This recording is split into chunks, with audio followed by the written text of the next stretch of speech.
Дариға Нұрсұлтанқызы сондай-ақ Алматы қаласының дәрігерлерімен де кездесті. Жолдауда айтылғандай медицина саласы қызметкерлерінің жалақысы жаңа жылдан бастап 20%-ға көбейтіледі.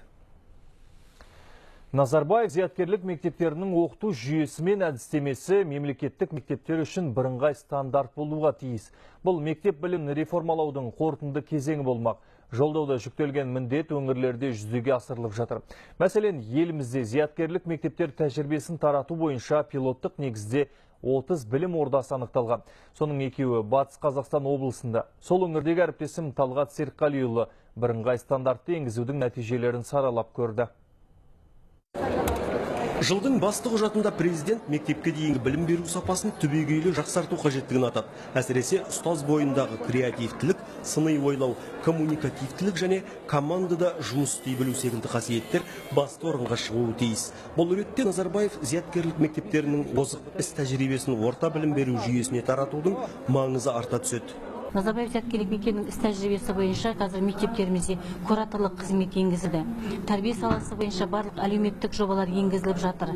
Сонымен қатар бүгінгі күні осы Назарбаев зияткерлік мектебінің базасында 6 мектеп директоры, ауыл мектептерінің директоры тағылымдамадан өтіп жатыр. Яғни бір жұма бойына осы мектептің тыныс тіршілігімен танысып, ертеңгі күні өз мектептеріне барып, осы жаңалықтарды енгізуге бағытталған жұмыстар жүргізіліп жатыр. Жолдау жүктеген міндеттің бірі білім сапасын бағалау жүйесін халықаралық стандарттарға негіздеу. Бұл салада облыс білім ордалары мен Назарбаев зияткерлік мектебі арасында тығыз қарым-қатынас орнаған. Мемлекет басшысы айтқандай, орта мектептерде балаларды сұранысқа ие мамандықтарға бейімдеу қолға алынды. Осы арқылы оқытудың жеке бағдарын жасап, оқушы мен мұғалімнің оқу жүктемесін азайтуға мүмкіндік туады дейді ұстаздар.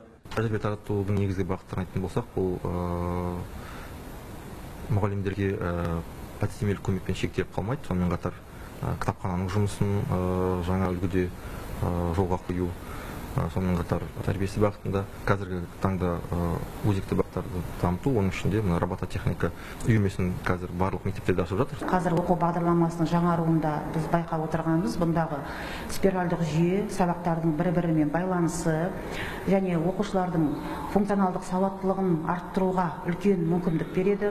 Оқу бағдарламасының өзгеруімен қатар бағалау жүйесі де өзгеріп отыр. Бұл жаңа критериалды бағалау оқушыларға өздерін бақылауға, өздерін бағалауға үлкен мүмкіндік береді.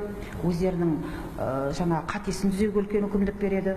Биыл аймақта білім беру жүйесіне 61 миллиард теңгеден астам қаржы бағытталған. 1098 орындық 3 бірдей мектептің құрылысы аяқталды. Қазіргі таңда 5 білім беру нысаны салынып жатыр.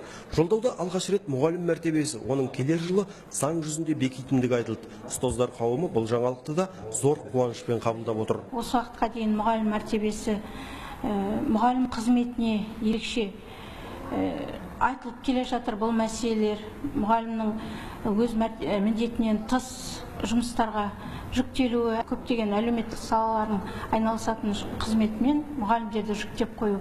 Әрине сондай мәселелер жағы заңнамада қаралады деп ойлаймыз. Ұстаз болу жүректің батырлығы, ұстаз болу сезімнің ақындығы, ұстаз болу мінездің күн шуағы, азбайтұғын адамның алтындығы.